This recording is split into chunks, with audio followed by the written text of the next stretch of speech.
अस्सलामुअलैकुम दोस्तों, उम्मीद करता हूँ आप खैरियत से होंगे और अपने पर्स का बहुत अच्छे से ख्याल रख रहे होंगे। अगर आप लोगों ने भी कोकोटेल्स रखे हुए हैं तो ये वीडियो आपके लिए बहुत ज़्यादा इंपॉर्टेंट होने वाली है, क्योंकि इस वीडियो के अंदर हम डिस्कस करेंगे कि कोकोटेल्स के अंदर एक अनफर्टिलिटी का इशू क्यों आता है। हमारे पास कोकोटेल्स एग्स तो दे देते हैं, लेकिन उनमें से बच्चे क्यों नहीं निकलते। जैसा कि आप लोगों को मालूम है कि ब्रीडिंग सीजन स्टार्ट हुआ है और काफ़ी दोस्तों के पास ये प्रॉब्लम आ रही है कि उनके बर्ड्स ने एग्स दिए हैं लेकिन उनमें से बच्चे नहीं निकल रहे। तो इस वीडियो के अंदर हम इसी चीज़ पे डिस्कस करेंगे कि इसकी क्या-क्या रीज़न हो सकते हैं और इनके क्या सॉल्यूशन है।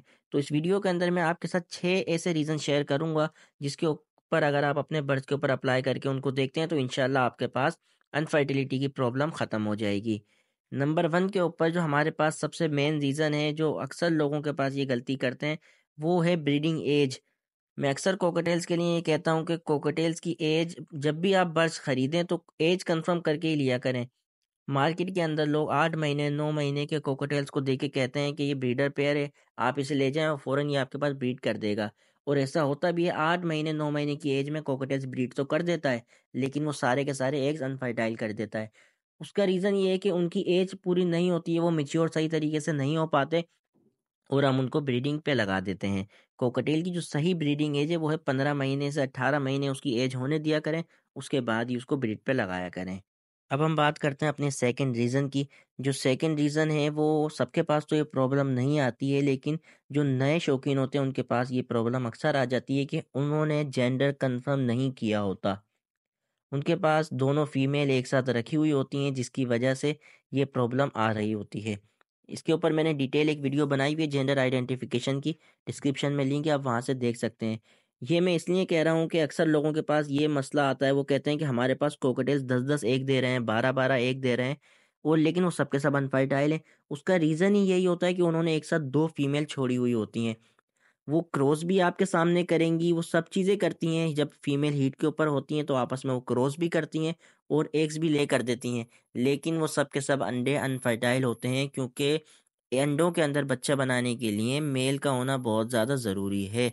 अगर आप लोगों को पास दोनों फीमेल हैं, अगर आपके पास अंडों की एवरेज ज़्यादा आ रही है, तो आप उनको चेंज करें, क्योंकि वो दोनों की दोनों फीमेल हैं। अब हम बात करते हैं अपने तीसरे रीज़न की। अगर आपने ये चेक कर लिया कि आपके मेल फीमेल कंफर्म है और उसकी एज भी कंफर्म है, अगर फिर भी आपके पास अनफर्टिलिटी का इशू आ रहा है, तो आप अपने केजेस के अंदर उनकी स्टिक ज़रूर चेक करें। अक्सर लोगों ने मिस्टेक की हुई होती है कि उन्होंने या तो स्टिक बहुत ज़्यादा पतली लगाई हुई होती है या बहुत ज़्यादा मोटी लगाई हुई होती है, या उन्हों की स्टिक इस तरीके से होती है कि वो झूल रही होती है, हिल रही होती है, सही से स्टिक एक जगह पे नहीं रुकी हुई होती।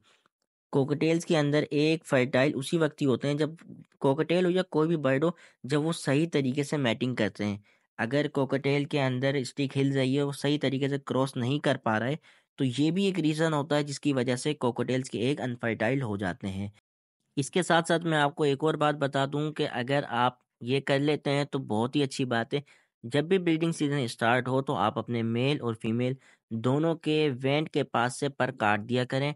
इससे अनफर्टिलिटी के चांसेस और भी ज़्यादा कम हो जाते हैं, क्योंकि वो सही तरीके से क्रॉस कर पाते हैं, जिससे फर्टिलिटी के चांसेस बढ़ जाते हैं। अब जो हमारा चौथा रीज़न है वो है कोकटेल मोल्ट के ऊपर होते हैं। अक्सर लोग क्या करते हैं, बॉक्सेस लगा देते हैं, हांडियाँ लगा देते हैं, और उनका जो मेल होता है वो मोल्ट के ऊपर होता है। मतलब वो अपने पुराने पर झाड़ के नए पर लेके आ रहा होता है और हम उसे ब्रीडिंग के ऊपर लगा देते हैं कि उसके पर कहीं ना कहीं से कटे हुए होते हैं, झड़े हुए होते हैं, उसकी टेल सही तरीके से पूरी नहीं होती है, वो भी छोटी होती है। जब वो क्रॉस करता है तो वही वाली प्रॉब्लम आ जाती है, सही तरीके से वो मैटिंग नहीं कर पाता। ये भी एक प्रॉब्लम होती है जिसके ऊपर हम गौर नहीं करते, और ये प्रॉब्लम हो जाती है अनफर्टिलिटी की।